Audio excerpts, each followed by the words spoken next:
कमिटीत घडलेल्या वृत्तांतावरती रिमार्क द्यायचा नसतो, पण मी काय सांगायचं ते तुमची बाजू सांगितली पूर्णपणे सांगितलं. पण त्यावर काय म्हणणं सदस्यांनी त्याच्यातनं बोध घ्यावा. सर, आता पोटनिवडणूक ज्यांना असते त्यांना सोबते खाते तुम्ही काम करताय, पोटनिवडणूक लागूनही बरं. सर, कोर कमिटीची बैठक झाली आहे. तुम्ही काल प्रसार माध्यमांपुढे तुमची नाराजी व्यक्त केली होती. आज बैठकीतही तुम्ही तुमची मतं मांडलेली आहेत का? हो, निश्चित.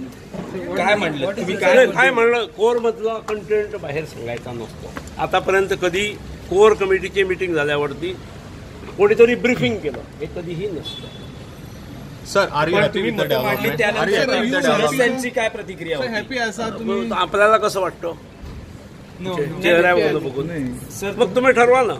सर, सदस्यांची काय प्रतिक्रिया होती? तुम्ही तुमची नाराजी ज्यावेळेस त्यांच्या पुढे व्यक्त केली? नाही, साधारणपणे कोर मधलं बाहेर सांगणं हे रास्त नसतं. मी पार्टीच्या केडर म्हणून आलेला माणूस आणि त्यामुळे कोरची बैठक उद्या स्टेट एक्झिक्युटिव्ह झाली, ऑफिस बेरर्स मीटिंग झाली, तर त्याचं ब्रीफिंग बाहेर होतं.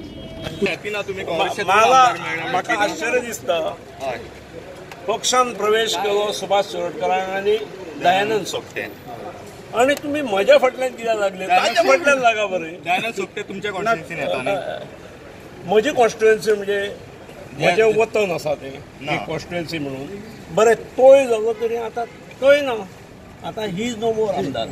सो तो आमदार जावपा आधी तुम्ही काम करतले, बीजेपीचा आमदार जावपा तुम्ही काम करतले. हे पळय, जे इलेक्शन अजून घोषितच जावना त्याच्याबद्दल इतल्यान उलोवप हे योग्य नहीं. मैं शुरू से ही बोल रहा हूँ, कोर कमेटी का जो वृत्तांत होता है वो मीडिया को हम नहीं देते, कभी दिया नहीं. स्टेट एग्जीक्यूटिव होती है, ऑफिस बेरर्स मीट होती है, तब वृत्तांत निश्चित रूप से कोई ना कोई ऑफिस बेरर बाहर होता है और ही ब्रीफ्स.